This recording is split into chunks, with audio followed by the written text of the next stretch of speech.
नमस्कार दोस्तों, मैं हूं अनिल सिंह राठौर और एमपीजीके में आपका स्वागत है। अब एग्ज़ाम आने वाला है, इसलिए हम अब क्वेश्चन को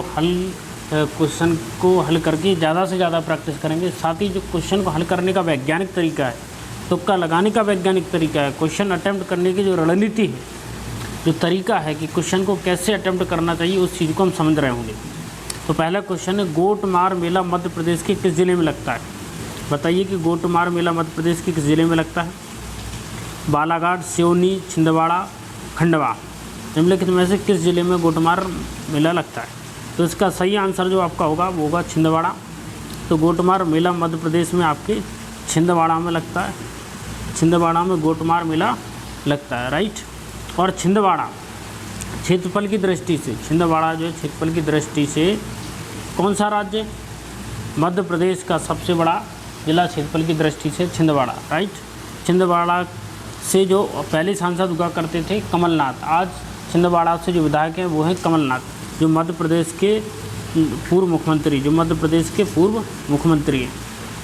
गोटमार मेला मध्य प्रदेश के छिंदवाड़ा जिले में लगता है। अगला क्वेश्चन ये रहा आपका, निम्नलिखित में से क्या मध्य प्रदेश का मंडल नहीं है? निम्नलिखित में से क्या मध्य प्रदेश का मंडल नहीं है? पहला उज्जैन। आपको पता है कि उज्जैन एक मंडल है, उज्जैन एक डिवीजन है, संभाग है। उज्जैन अपने आप में बड़ा है, तो उज्जैन तो इसका आंसर नहीं हो सकता है। आपको एलिमिनेट करके आंसर तक पहुंचना है। इंदौर जनसंख्या की दृष्टि से सबसे बड़ा जिला है, राइट। जनसंख्या की दृष्टि से सबसे बड़ा संभाग, इसलिए इंदौर तो हो नहीं सकता है इसका आंसर। अब जबलपुर, आपको पता है जबलपुर मध्य प्रदेश की न्यायिक राजधानी है और एक अलग संभाग है। छिंदवाड़ा कोई अलग मंडल नहीं है, बल्कि छिंदवाड़ा तो हम कहेंगे कि जबलपुर के ही अंतर्गत आता है। छिंदवाड़ा तो जबलपुर के ही अंतर्गत आता है। तो इसमें क्वेश्चन में क्या देखना है, ये नहीं पूछ रहा कौन सा मंडल है। जब भी ऐसा क्वेश्चन आए नहीं है तो सबसे पहले जो निगेटिव टर्म है उसे अंडरलाइन कर दो। कभी कभी जल्दीबाजी में गलती क्या होती है? गलती यही होती है कि हम पढ़ते निम्नलिखित में से क्या मध्य प्रदेश का मंडल है और टिक मार के चले जाते इंदौर और हम कच्चा खा जाते, गलत हो जाते। तो सही तरीका क्या है कि जो ट्रिकी शब्द हैं, जो पुछल्ले हैं, कैलेंडर्स हैं, उन्हें आप अंडरलाइन कर लें कि इसमें नहीं ढूंढना है और फिर उसे एलिमिनेट करके उस आंसर तक पहुँचें। कुछ क्वेश्चनों के माध्यम से हम उसकी टेक्निक आपको बता रहे होंगे। Elimination is the best method to tackle civil service examination और the state service examination at all. अगला क्वेश्चन आपके सामने है, छिंदवाड़ा मध्य प्रदेश का मंडल नहीं है, जबलपुर जिले के अंतर्गत आता है। इस बारे में हम डिस्कशन कर चुके हैं। अगला क्वेश्चन ये रहा, कर्क रेखा मध्य प्रदेश के किस जिले से नहीं गुजरती है? फिर वही शब्द आया। तो इसका सही तरीका क्या है? नहीं गुजरती है, इसे अंडरलाइन कीजिए। नहीं गुजरती है, गुजरती है नहीं, बल्कि नहीं गुजरती है। तो पहला मंदसौर, उज्जैन, रतलाम, विदिशा। अब आप देखिए कि जो कर्क रेखा है वो मध्य प्रदेश की मध्य से होकर गुजरती है और भारत की भी मध्य से होकर गुजरती है। तो जो उत्तर के राज्य होंगे बिल्कुल उत्तरी सीमा से लगी होंगी मध्य प्रदेश के और दक्षिणी सीमा से लगी होंगी, उन्हें हम एलिमिनेट कर देंगे और हम करेक्ट आंसर तक पहुंच जाएंगे। पहली चीज़, मंदसौर राजस्थान से लगा होगा हमारा उत्तरी जिला, उत्तर पश्चिमी जिला मंदसौर। इसका आंसर मंदसौर तो नहीं हो सकता। अब उज्जैन है, उज्जैन मध्य में पड़ता है।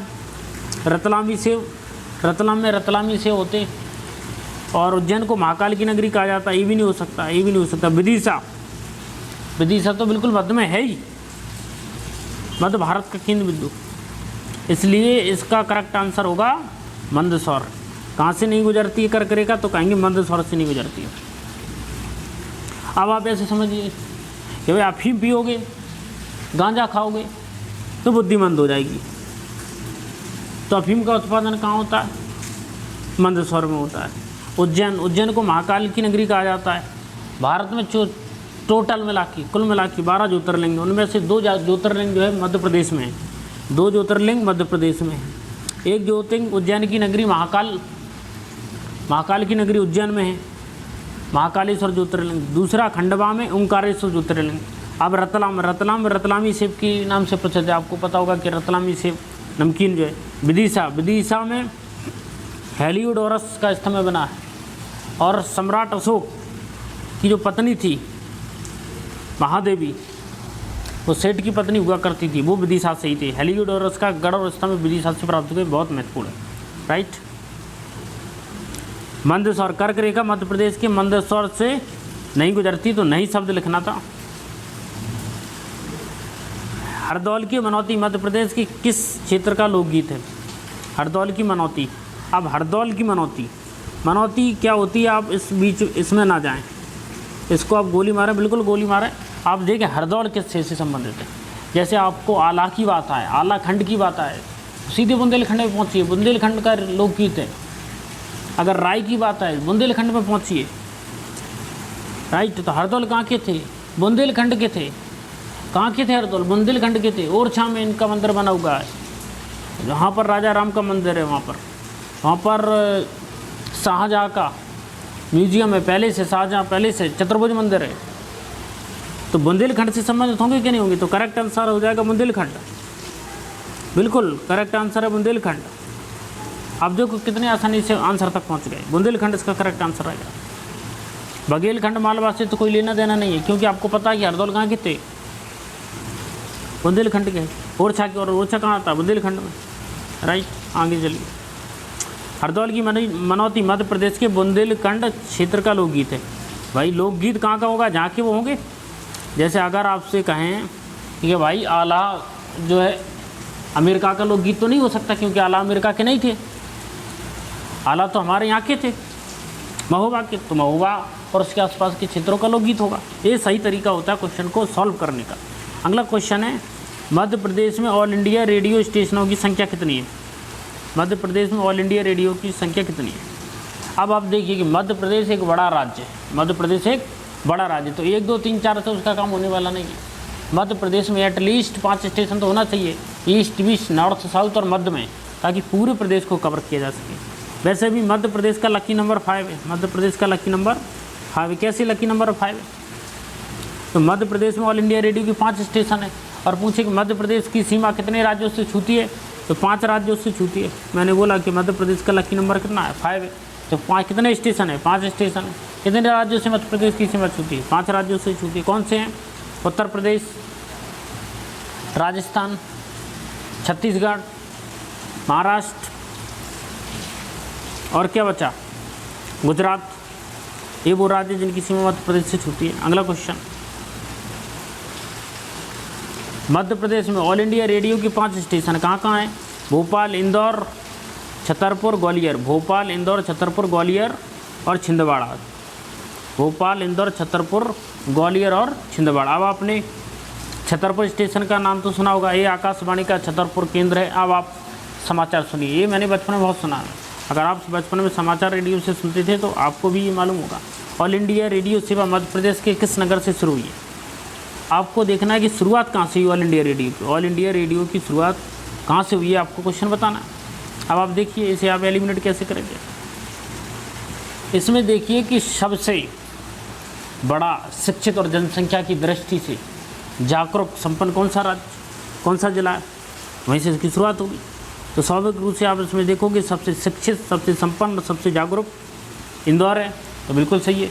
आप गैस करके आंसर तक पहुंच सकते हैं कि ऑल इंडिया रेडियो सेवा मध्य प्रदेश किस नगर से शुरू होगी? इंदौर से शुरू होगी। तो एग्जाम क्वालिफाई करने के लिए पढ़ाई के साथ साथ कॉमन सेंस, सामान्य बुद्धिमत्ता की ज़रूरत होती है।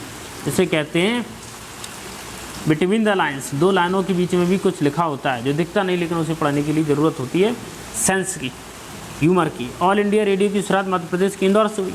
अगला क्वेश्चन ये रहा आपका, मध्य प्रदेश सरकार की सबसे पुरानी जल विद्युत परियोजना कौन सी है?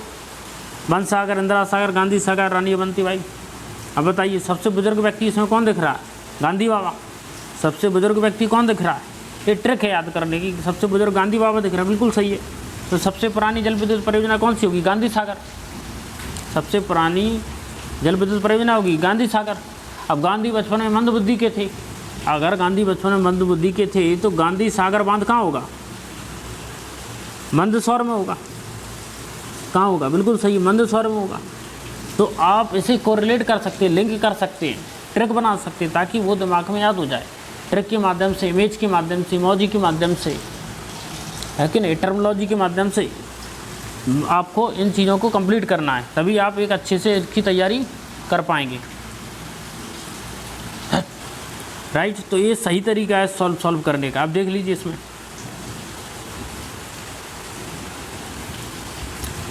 गांधी सागर बांध। गांधी सागर बांध का निर्माण हुआ था 1960 में, गांधी सागर बांध 1960, बन सागर 1991, इंदिरा सागर 2005, रानी अवंतीबाई 1988। तो अब याद कर लीजिए, वहाँ की बच्ची होगी। गांधी सागर 1960, बन सागर 1991, इंदिरा सागर 2005, रानी अवंतीबाई सागर 1988। वैसे याद करने की जरूरत नहीं, सबसे पुराना पूछा है गांधी सागर हो जाएगा, और सबसे लेटेस्ट पूछे तो इंदिरा सागर हो जाएगा। आगे चलते हैं। मध्य प्रदेश का सबसे ज़्यादा पावर प्रोजेक्ट कौन सा है? मध्य प्रदेश का सबसे ज़्यादा पावर देने वाला प्रोजेक्ट कौन सा है? यानी सबसे ज़्यादा पावर जनरेट किस प्रोजेक्ट से होता है? ये क्वेश्चन है, सिंपल क्वेश्चन। कैसे सॉल्व करोगे? इंदिरा सागर, बन सागर, जवाहर सागर, गांधी सागर। आप देखिए, अगर आपको विद्युत बनाना है तो विद्युत बनाने के लिए किस मूलभूत चीज़ की ज़रूरत पड़ेगी आपको? विद्युत बनाने के लिए आपको ऐसी ज़मीन की ज़रूरत पड़ेगी जो खाली है, बिल्कुल जंगल, एकदम वन टाइप में हो, राइट, ताकि आप अधिक से अधिक वहाँ पर पावर जनरेट कर सके। तो इसका आंसर हो जाएगा बन सागर। इसका करेक्ट आंसर क्या होगा? बन सागर। क्योंकि भाई अगर आपको विद्युत उत्पन्न करना है तो आपको पता होगा कि विद्युत उपकरण वहाँ लगाए जाते हैं जहाँ पानी की व्यवस्था हो। ये ट्रिक है, इसका उससे कोई लेना देना नहीं, लेकिन फैक्ट, एक्चुअल फैक्ट है कि अगर आपको विद्युत जनरेट करना है तो पहली चीज़ की वहाँ पानी की व्यवस्था होना चाहिए, ताकि हीट जो जनरेट हो उसी कूलिंग किया जा सके, कूलिंग एजेंट के काम किया जा सके, मंदक का काम किया जा सके। इसलिए जो जनरेटर लगाए जाते हैं, टरबाइन लगाए जाते हैं, और जिसे कहते हैं कि पावर जनरेटिंग मशीन जो होती है वो हमेशा नदी, समुद्र या फिर जलाशय, रिजर्वायर के पास में लगाई जाती है। तो बन सागर, बन भी है और सागर भी।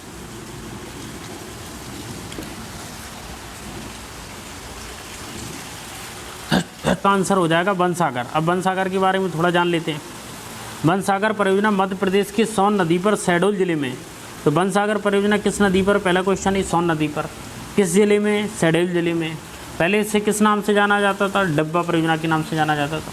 तो बन सागर जो परियोजना है सोन नदी पर है, शहडोल जिले में, पहले इसे डब्बा परियोजना के नाम से जाना जाता था। यह 3 राज्यों की संयुक्त परियोजना। कौन कौन सी?